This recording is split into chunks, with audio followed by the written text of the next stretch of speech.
اللہ کے نام سے شروع کرتا ہوں جو بڑا مہربان اور نہایت رحم فرمانے والا ہے۔ السلام علیکم ناظرین، آج ہم حجاج بن یوسف کی دردناک موت کا واقعہ بیان کریں گے، تو اگر آپ نے ہمارے چینل کو سبسکرائب نہیں کیا ہے تو ضرور سبسکرائب کی جائے۔ حجاج بن یوسف کی دردناک موت کا واقعہ۔ حجاج کو عبدالملک نے مکہ، مدینہ، طائف اور یمن کا نائب مقرر کیا تھا اور اپنے بھائی بشر کی موت کے بعد اسے عراق بھیج دیا، جہاں سے وہ کوفہ میں داخل ہوا۔ ان علاقوں میں 20 سال تک حجاج کا عمل دخلاق رہا۔ اس نے کوفے میں بیٹھ کر زبردست فتوحات حاصل کیں۔ اس کے دور میں مسلمان مجاہدین چین تک پہنچ گئے۔ حجاج بن یوسف نے ہی قرآن پاک پر اعراب لگوائے۔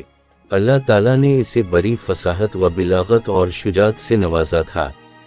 حجاج حافظ قرآن تھا، شراب نوشی اور بدکاری سے بچتا تھا۔ وہ جہاد کا دھنی اور فتوحات کا حریص تھا، مگر اس کی تمام اونچائیوں پر اس کی ایک برائی نے پردہ ڈال دیا تھا، اور وہ برائی وہ تھی سعید بن جبیر کا ناحق قتل۔ ایک طرف موسیٰ بن نصیر اور محمد بن قاسم کفار کی گردنیں اڑا رہے تھے، تو دوسری طرف حجاج خود اللہ کے بندوں، اولیاء اور علماء کے خون سے ہولی کھیل رہا تھا۔ حجاج نے کم و بیش 1,20,000 انسانوں کو قتل کیا۔ اس کے جیل خانوں میں ایک دن میں اسی 1000 قیدی ایک وقت میں موجود ہوتے، جن میں سے 30,000 عورتیں تھیں۔ اس نے جو آخری قتل کیا وہ عظیم تابعی اور زاہد و پارسا انسان حضرت سعید بن جبیر رضی اللہ تعالیٰ عنہ کا تھا۔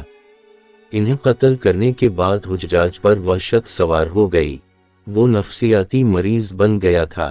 حجاج جب بھی سوتا حضرت سعید بن جبیر اس کے خواب میں آ کر اس کا دامن پکڑ کر کہتے کہ اے دشمن خدا، تو نے مجھے کیوں قتل کیا؟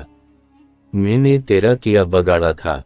اس کے ساتھ حجاج کو وہ بیماری لگ گئی جسے زمہریری کہا جاتا ہے۔ اس میں سخت سردی کلیجے سے آٹھ کر سارے جسم پر چھا جاتی ہے۔ وہ کانپتا تھا، آگ سے بھری انگیٹھیاں اس کے پاس لائی جاتی تھیں اور اس قدر قریب رکھ دی جاتی تھیں کہ اس کی کھال جل جاتی تھی، مگر اسے احساس تک نہیں ہوتا تھا۔ حکیموں کو دکھانے پر انہوں نے بتایا کہ پیٹ میں سرد ہے۔ ایک طبیب نے گوشت کا ٹکڑا لیا اور اسے دھاگے کے ساتھ باندھ کر حجاج کے حلقہ میں اتار دیا۔ تھوڑی دیر بعد دھاگے کو کھینچا تو اس گوشت کے ٹکڑے کے ساتھ بہت عجیب نسل کے کیڑے لگے ہوئے تھے۔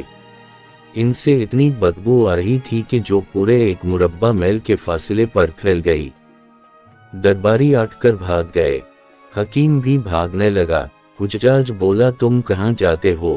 حکیم بولا، تیری بیماری زمینی نہیں آسمانی ہے، اللہ سے پناہ مانگ۔ حجاج جب ہر طرح کی تدبیروں سے مایوس ہو گیا تو اس نے حضرت حسن بصری رحمت اللہ علیہ کو بلوایا اور ان سے دعا کی درخواست کی۔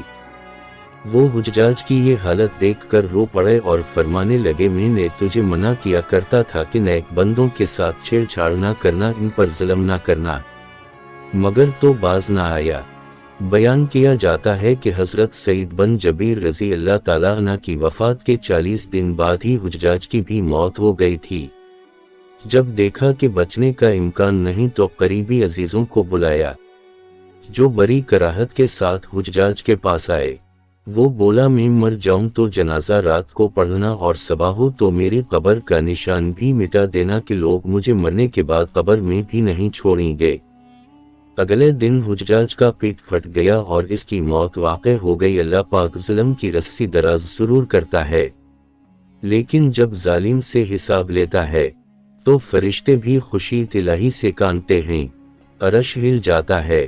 اللہ ظالموں کے ظلم سے ہم سب کو محفوظ رکھے، آمین سم آمین۔